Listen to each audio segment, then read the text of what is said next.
Hello, my name is Kevina, one of your presenters on Kevina Talk. We do value your feedback and we appreciate your participation on Kevina Talk. And if you have missed out on our previous videos, please do visit our YouTube channel or our website on kevinatalk.com. In today's video, I'd like to talk about some tips on how to manage or overcome underweight. This information is important for you or for your child or for your student, for your patient or for your spouse, and even for any other person in your custody or for anyone whom you care about. First, planning and sticking to home meals is necessary because it will enable you to monitor the quality and the quantity of food that you are eating. In addition to this, planning allows everyone, including the children, to look forward to mealtime. You will have to consider eating as a family always because this will increase the interest in food, especially for children as they watch the other members of the family eat. You may also increase the child's interest in food by planning and preparing meals together with him or her, getting him or her involved in making selections for food items whenever you go shopping. When you do all this, you are preparing the child or the underweight person psychologically for a meal.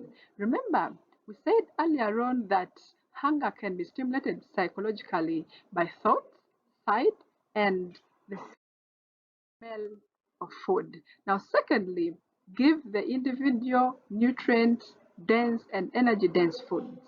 In this case, you should avoid processed foods because they not only have a high glycemic index, but they also suppress appetite. Instead, opt for wholesome natural foods. Ensure that the person's daily meal is balanced and has items from each of the following categories. The first one is animal protein, such as lean meat, oily fish, poultry, and eggs. The second one is plant protein, such as legumes, okay, especially beans and peas and soy. Then the other one is a starch vegetable, such as rice, potatoes, maize meal, and so on and so forth. Then the other one is from the dairy category, like milk, yogurt, and so on and so forth. Then finally, ensure that you include foods that have lipids in them, such as avocado and nuts.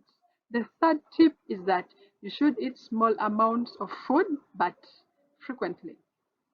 Now, instead of the three usually large meals, you can make the meals 6 times in a day.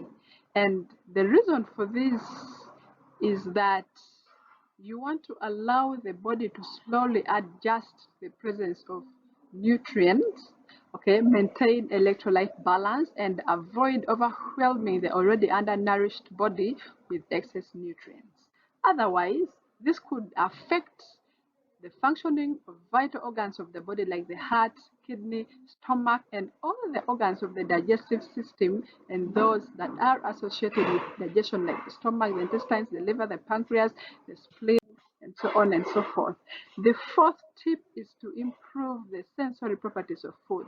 What this means is that you will want to improve the overall appearance of food, the color, the flavor, the aroma, the taste, the texture of food in order to make the food more appealing to the child or to the underweight individual. For instance, you may consider serving the food in an attractive plate, especially chosen by the child. When you do this, you are stimulating hunger psychologically and, of course, improving the overall liking for food and increasing that person's interest in food. Number 5 is to give nutritional supplements.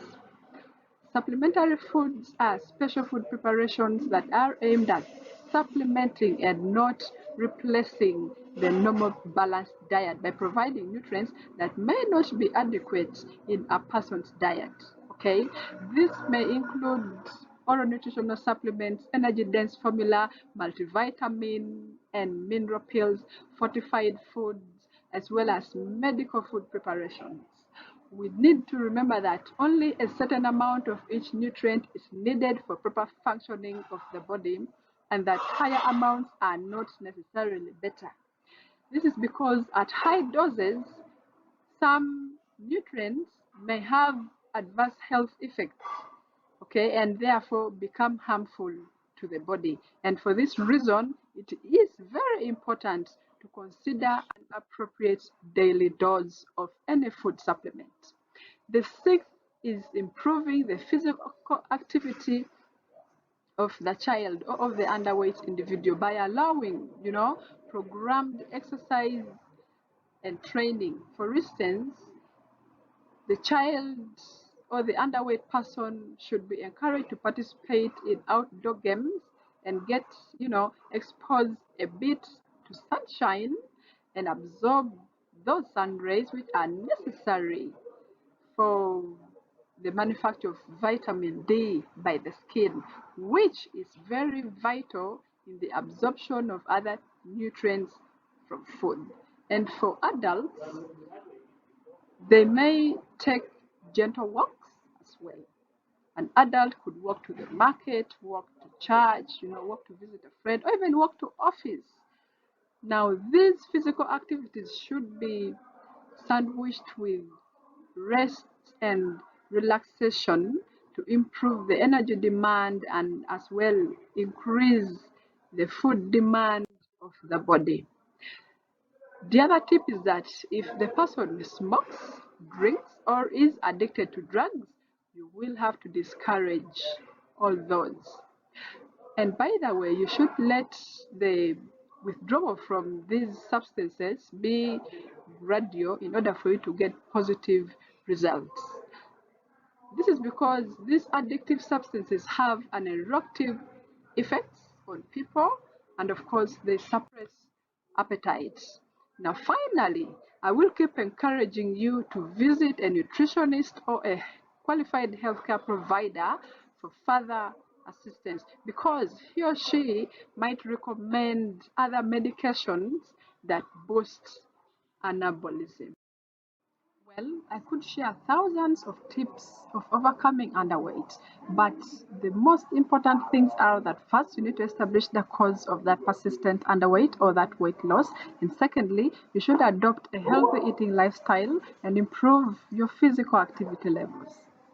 Well, if you've liked today's video, hit that like button and keep it at Kevina Talk.